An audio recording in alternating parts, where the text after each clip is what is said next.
I got my period and it was horrific. It was so intense. I was exhausted. I guess like I partied too hard in November, so my cycle like made me pay the price. One of the nights, I think night 3 of my period, I slept for like 12 hours. I remember I went to go get alcohol. I saw there was a special at Checkers and I had the car for the day. So like if I don't get the car often, so when I do, I try and do as much as I can. So I went to go get some Checkers liquor. I wanted to romanticize Christmas, so I wanted to make like Christmas themed cocktails. So I got chocolate flavored liquor, peppermint flavored liquor, and just a good old tequila because it was 70 rand off. Tequila's my girl.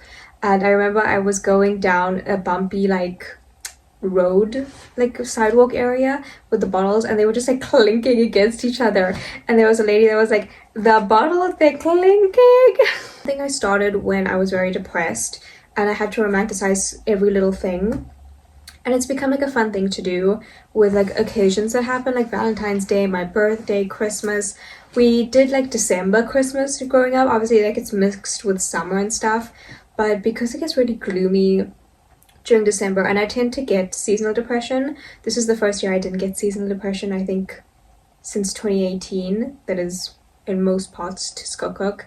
Not like the gloomy weather get to me, because it really does get to me. Like I feel like I can't move, I feel like I can't do anything. And also with my mom home for like the holidays, she is a huge personality, so if she's in the kitchen, like I can't be in the kitchen, and she's in the kitchen all the time, so I didn't feel myself like leaving my room. I had like Christmas themed activities. I made gingerbread men with my mom, and that was like my treat. Every like tea time I'd have a gingerbread man. Like I said, I had like the cocktails. I made like peppermint hot chocolate spiked, and I watched Christmas movies. Another reason why I didn't do much this December is because I was mostly stressed about the comedy show. What I didn't post or tell anyone is that my parents didn't know I was doing comedy. They obviously, as you know, they didn't know I was doing the show here, but they didn't know I was doing the open mic in Durban. What I did is, God, I hope this doesn't bite me in the ass. I told my mom I was staying at a friend's house, and I booked a hotel in Durban, and I drove there. She thinks I'm 20 minutes away. I'm like an hour away in a different city. And I booked a hotel by myself, and I did everything by myself. And I have anxiety, so that kind of took up most of the days leading up to it. Like I felt like I couldn't enjoy my December until I got that done, which was on the 17th. And there was also so much prepping. This was my first time on stage. This is an open mic. It's completely out of my control. It's a place I don't know. It was pouring rain. It was pouring rain. I finally made it to the road, and I could not see the car in front of me. I could see so little as I was on the highway. I like stuck behind a car in front of me because that was the only way I could see anything. Like I can't emphasize enough how little I could see, but I made it through. We had like our indicators on. It was so scary. I was alone. My friends knew I was going. My brother didn't know. My parents didn't know that I was like doing this. It was terrifying, but I did it. And I made it to the place. I got to Florida Road, and I was just like so relieved that you don't stop. That's the scary thing about like driving from one destination to another on a highway. You just, once you get in the car, you're done. Like it's over. Like you can't pull over. There's no stop signs. There's no like red lights for you to like grab your bearings. Once you go, you go. So you just have to deal with it as you go, that's life, you know? A metaphor, if you will. So once I made it to the Spur, which is very close to the hotel, I like walked out of the car, and like I walked towards the Spur, and I felt elated. I felt so good. That's the thing. That's the high about doing things that you're scared of. Like I think that's why people like to do scary things, because the relief after is crazy. It felt so good. I did it. I don't know if it's just my family, but we're just told that we can't do, like Indian daughters are told that we can't do things. We need our parents to take care of us, or our brothers, or our boyfriends and husbands. Like I see that today with people my age and like younger, where it's like it's so ingrained in us that we can't do things by ourselves. We need someone with us. We need someone to guide us and to show us. And like I did that by myself. I was so happy and so proud of myself. I got my thingy, and then I went into the hotel. The hotel was the thing is, they kind of made it fancy, but the quality was not good. So it was visually great, very aesthetic, but just the TV didn't work. The showers were fine. The toilet, like it's a very fancy, like you press the button type thing, but it was out and it was just hanging And then like I remember I had the poops the next morning. It was difficult to flush. It was not flushing. There was a pool. I did end up swimming. So I arrive. I have a little bit less time than I would hope, but I just need to arrive there at like a certain time. And like I'm not preparing and I'm not going to go for, yeah. So I go, I'm a little bit anxious about like swimming. I'm like, oh my gosh, you can see everyone. And I go and like I sit there and I'm like, oh my gosh, this is so scary. And I'm like, I just drove the fuck from Pietermaritzburg. I paid for this pool. I'm getting in the fucking pool. It was raining, but it wasn't cold. So like I was able to like strip into my bikini and like I swam for a little bit, and I think that was really good. And I realized the second time I didn't do that, and I think spiritually it was very good for me to be in a body of water. It just calmed me. It just made me feel really good. I got ready. The lighting also, I mean, I think in all hotels the lighting is really shit, but it was so low. But yeah, I got ready. I did a couple of TikToks. I went on live. I was a bit strapped for time, so I did rush a little bit. And then I Ubered there because I wanted to drink. And actually, just didn't want to stress about like a car. Like I just wanted to get in the car and go. Like I didn't want to stress about like coming back and all those things. So I was like, let me just Uber. It's really close, so it was quite cheap. And then I arrive, and the place, it's like 3 stories, so you have to go up the stairs to like the open mic thing, so you don't see it straight away. And like I said, I'm arriving alone. It's a very, I live a very interesting life. Like I've never had a boyfriend, but I've arrived and done an open mic by myself. Like I do very odd little things, and I love that about myself. So there's a bar straight away. I just go first and I order a glass of wine. I wasn't planning on drinking, but as soon as I arrived, I was like, oh, I just need a little bit of wine, you know? So, and then I asked someone, like, where's the open mic comedy? And he says, up the stairs. And I had spoken to Tibbs, which if you ever want to do open mic, he's great. He's a really nice man. As someone who feels very uncomfortable around men, I don't speak to men. I don't see the need unless necessary. He's very friendly. I don't know, he gives like teacher vibes. Like he would definitely be like a great primary school teacher. I don't know if he's gonna recognize me for some reason, because like we WhatsApped, but I don't know if he knows my face. So then I walk up and I see him and he's like, oh, hey. And I also think that I'm worried I'm gonna have to pay to enter because they don't know what I look like, and they're just gonna like, and I'm too scared. I don't want to say I'm performing in case it wasn't him who's at the door, but it was, so I didn't have to pay 50 rand, but I was so prepared to pay 50 rand. Save 50 rand and just do 5 minutes of open mic comedy instead. So he's like, hey, and I'm like, hi. I'm very awkward. I'm very awkward. And then I just go and I walk in and I sit at one of the tables in the back by myself. And I'm just like sitting there nursing my glass of wine, like messaging my friends. The one girl was I was so sure I was gonna see her. I think her name is pronounced Navaria. She was like, I'm gonna see you, and I'm like, slay. And then before I leave for the Uber, she's like, my car is not starting. So I was so sure I was gonna sit with someone and I was gonna have someone with me. And then like I arrived there knowing I'm not gonna know anyone. I'm not gonna have anyone to help me, anyone to like hype me up. I'm just gonna sit there and watch and perform and then sit by myself. And I was okay with that. And I think you know, that's life. So I go and I sit with my wine. I like start replying to my friends that I've been ignoring for like a minute. And then some girl comes up to me and she's like, hey, like I came just to see you. I know about the show, and just really sweet. And I'm like, thank you so fucking much. I really didn't expect people. It's really hard to get people to come to things, I've noticed. Like I've done some free promo for some events in the past, and the people will save and people will say, but it's really hard to get like real life bodies to come to things. I had met a friend at Pride. I think I had mentioned him. As Cook was really drunk and she befriends people. I never befriend people ever, but she befriended him. And then him and I started talking, and he ended up coming. And it was really sweet because we met once. Gay people, gay brown people will show up, guys. And he brought his boyfriend, and then yeah, so he shows up and he's like, hey, like where's Cook? And I'm like, oh, she couldn't make it. He's like, do you want to come sit with us? Someone else, not Tibbs, comes up to me and is like, hey, like you're 6th, because I really didn't know when I was, and I was just waiting, and then eventually someone else had told me you're like 6th out of 9 people, and I was like, okay, thank God. And then I did drink a little bit more to like warm up. But I hated that. I wanted to be done like early, because now the whole time I'm just like stressed. I give myself a lot of credit because that's fucking scary. Open mic is an experiment. Your first time performing is an experiment. I think people were excited to see a final show a good bit. That you see the TikTok clips, those are of seasoned comics. I'm not there yet, and it's a hard watch. Yeah, there was one point where I said a joke and it wasn't a bad joke. I think it was so fucked up. What did I say? I made an assault joke. I can't remember. Or when I was saying like I shared a story and like it wasn't received well, or I don't know, like you say something and you don't realize it's as bad, in the same way that like you tell your friend an experience that happened and you low-key realized it was assault. Everyone went, oh. No one laughed. They just said, oh. It turns out I have a fucked up sense of humor. And that was an experience that I did have, just by the way. Expecting laughs. I was expecting like, ha ha ha ha. I got, oh, I froze. And then I literally said like, so I was expecting that joke to go good, and it bombed. And then I forgot what I was supposed to say next. So thankfully one of the Kiosh, I think is his name, he was sitting in the front and he cheered. He got everyone to like woo and cheer. And then in that time I was able to remember my train of thought, and I know the rule is to make the last joke funny, which I did. I got some good laughs. So I opened with a joke, I think I already said this on TikTok, about how this is my first time doing it.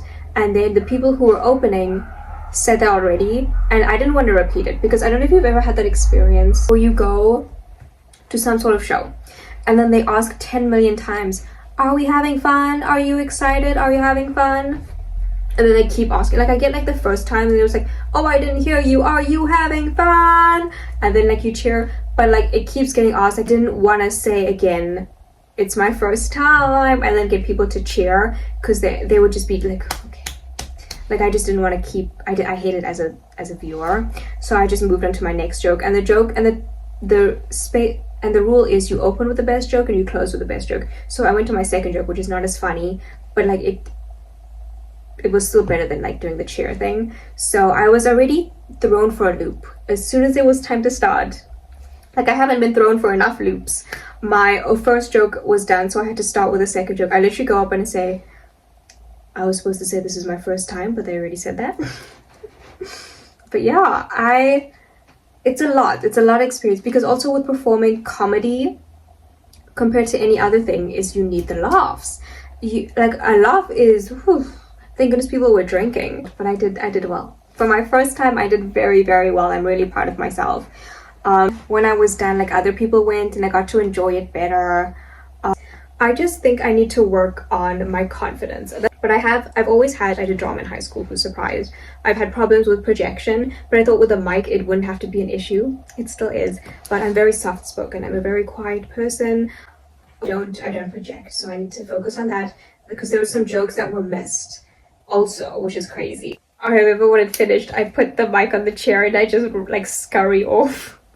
But everyone was really nice. They all said like what I needed to hear, because granted, like I wasn't good, I wasn't bad, but they were like, you did really well, that was really good, and I needed that. I truly did need that after. I had made some friends and they offered to drop me off, which is very sweet. Gay men, guys. Why can't gay men love women? Like, well, they do, in ways that straight men never can. Respectfully. So they offered to drop me off, so I saved some money on my Uber back. And yeah, I was like hooting and hollering outside the gate, by the way. Like there was no one at the front desk. Someone had to like go down and let me in, but I was standing at the gate for a minute. I could have gotten killed. Thank goodness they were there and like waited until I went in. But yeah, I got home. I made a little TikTok about it, like a little update. I popped my little sparkling wine. It was very exciting. It was really nice to come back to like a safe space, instead of like coming home to like my parents' house where I just have to like whisper, send my friend a voice note. I got into my comfy clothes. I got really, really, really drunk. I don't know why I thought I could handle a whole bottle of like sparkling wine to myself. I should have just gotten like the cans, but I did it. I mean, go big or go home. Then I had some onion rings. After I decided to do the open mic comedy, I decided to rewatch Marvelous Mrs. Maisel.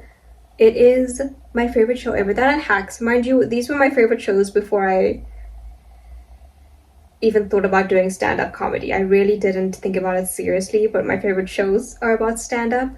And I think what I liked most about Marvelous Mrs. Maisel, besides the stand-up element, is how beautifully it's written and directed. It's not as good after the second season. The first two seasons are art, chef's kiss, every award is deserved. The rest, they're just stretching it out. It was very similar because her life fell apart and she went into stand-up, and so did mine.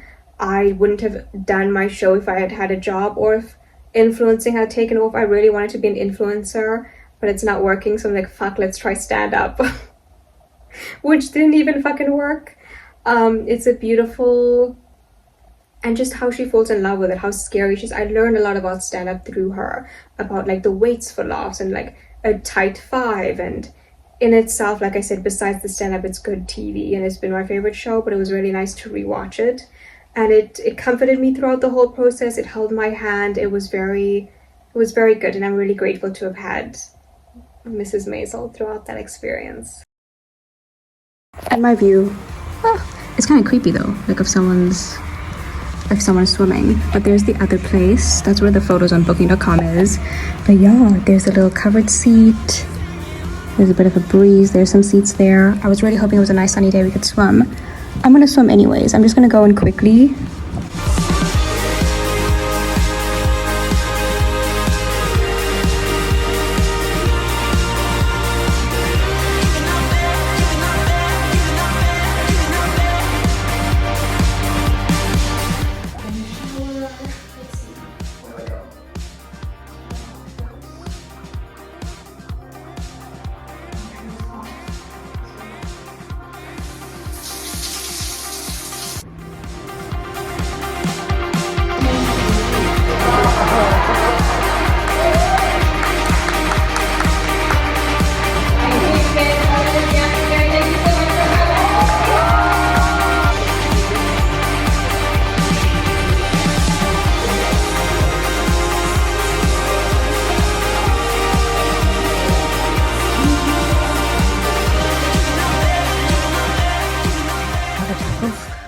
Glass of wine. Anyways, I'm really happy. I'm in my gown. I'm gonna take off my clothes. I'm watching Marvelous Mrs. Maisel. I'm eating fried onion rings, and I can do whatever the fuck I want because I'm not with my parents right now. Last December in 2024 was the first time I drove to Durban. I went to go see a friend who would have not done that for me ever, and I hope she's getting cheated on every single day of her life. But I did that. I'm glad that I did, because if I hadn't done that, I wouldn't have been able to do this. It's very interesting. That wasn't the plan. I didn't see myself a year later going to book a hotel to do stand-up. Life is really crazy. It's insane what can happen in a year. I had met Zaza in 2023 or 2024. I think I did my first and last influencer experience, which she was doing like a birthday event for her skincare line, and she's from Pietermaritzburg. I remember we went to Durban and like I found out most of them were from Pietermaritzburg, but she was like, I don't know, we had a fun time. We became mutuals after that. We were both really awkward with each other. And I remember I posted in 2024. Okay, maybe the thing was 2023. Yeah, the thing was 2023. Then 2024 I went to the arts festival by myself, and she was like, oh, I wanted to go. And then I realized like she's in here. And then I remember in November, I was like, I want to host an event to meet people. And she's like, oh, she commented like, oh, like maybe we could do something like that. And then I decided to message her. I was like, hey, like you're around here. I stalk your Instagram, like we're mutuals, like let's hang out. It was a Christmas market, like a grand Christmas market. And I should have known when they made their poster with AI. I should have clocked it. But there's nothing else to do here. Like if there's something to do, we're just going to do it anyways, because we can just do our normal stuff like the other times. So I was like, I messaged Skopuk to go. I feel so silly, like Skopuk and Zaza. That's so cute. We hung out with her and she was really fun. We found out like we have more in common. Christmas was very quiet. We drank, we played games, we giggled, we had a fun time, but it was like done. Usually like Christmas ends at like 10 and I'm like, oh my god, I want to go home. Like I want to go home. But it was also at our house for the first time. So like I could go into my room Christmas Eve, like a spiked hot cocoa, and I watched the holdovers on my projection in my room. It was very fun and cozy.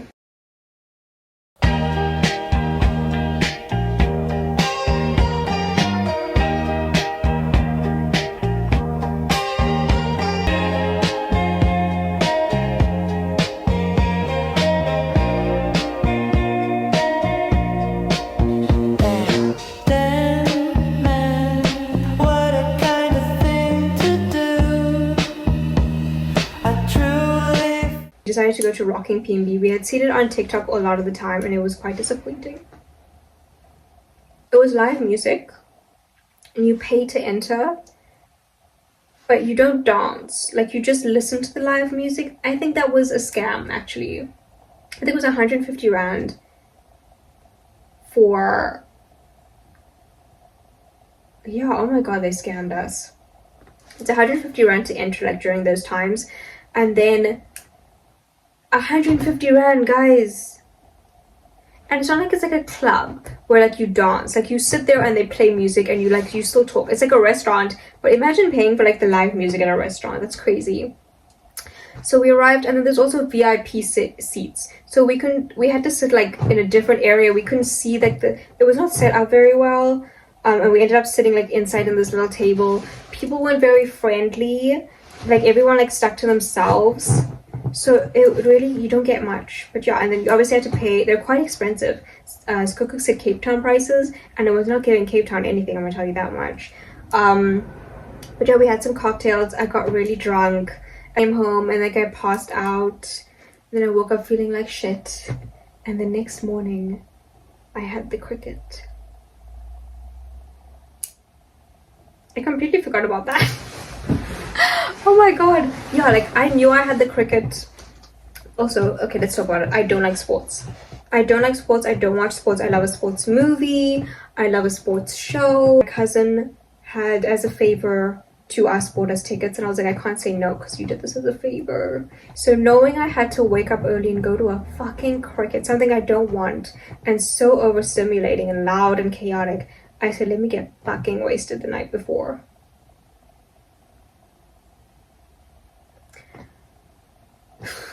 December.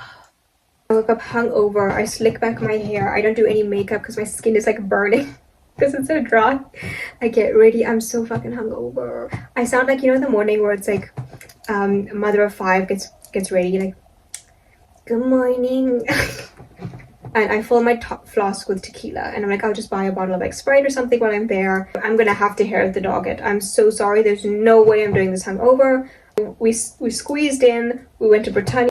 Asked my cousins, like, do they check your bags? And they're like, yeah. I'm like, what the fuck am I supposed to do with my flask? I stick it into my jeans. I go to the bathroom in the restaurant. I stick it in there, and I'm trying to like suck in my pelvis. I'm trying to suck in my bones so that it doesn't look like a big like bulge. And it didn't even look like a normal bulge of like something that would be bulging there. It was, you know. So I'm trying to like be cool, because I also like from here until the entrance there's no stopping. So I'm like, I have to put it in here. I have to sit with it in the car. I feel like it's spilling a little bit. I can smell tequila on me. It's going into my skin. The cold feeling of the flask is like sharp against my skin. And then like I sit in the car like this, just like sucking in my stomach, but also like pushing my chest forward so it looks even. We get there, and then I see the three people in front of me are getting like scanned. And I'm like, it would be so embarrassing if they scan and I have to lift up my shirt and pull out a flask. So last minute, I just quickly like do this, pull out the flask and just put it in my bag. Because it's like, it's going to be found either way. I might as well just let her find it in my bag. We go to the front. She opens the bag. She sees the flask, and then she just lets me go. I have never been more anxious in my life. We get a bottle of Sprite. We walk around a little bit. I'm in hell, guys. I'm in so much hell. I'm still sober at this point.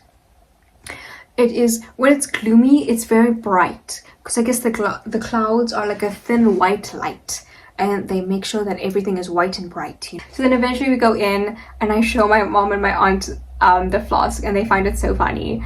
And thank the gods, it rained, so we had to leave, because cricket is long. That's also insane. Like, imagine you hate sports, and then the one time you go see live sports, it's cricket. Not even like a sexy 90 minutes of soccer. There was also like a white guy. I think he's like the interviewer, like on one of the sports channels. He ignored us so bad. He only spoke to the white people. He is white. So like the thing is, I get to experience the vibe. Like, I get to say I experienced it, because I think they hit the ball like twice. They did the fireworks, they did the like the little games, they did all of that. So I got to experience it, you know. Like, you never want to experience things. I experienced it. Never again. So we got to do that, and then we got home and there was no electricity. We didn't have fucking electricity. Before we left, electricity went out. Nothing was charged because I was hungover the night before. I was out drinking. I didn't care to charge anything. I didn't care to fucking brush my teeth, I think, that night. So nothing was charged when I came home. And like, you know, when you're hungover and you come home and like it was extenuating circumstances, I just want to go home and like watch shows on my iPad, and I couldn't fucking do that. I had to like just sit there. Eventually electricity came back at like 7.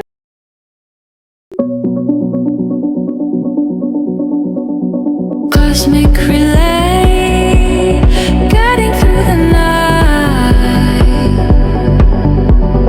bringing hidden light.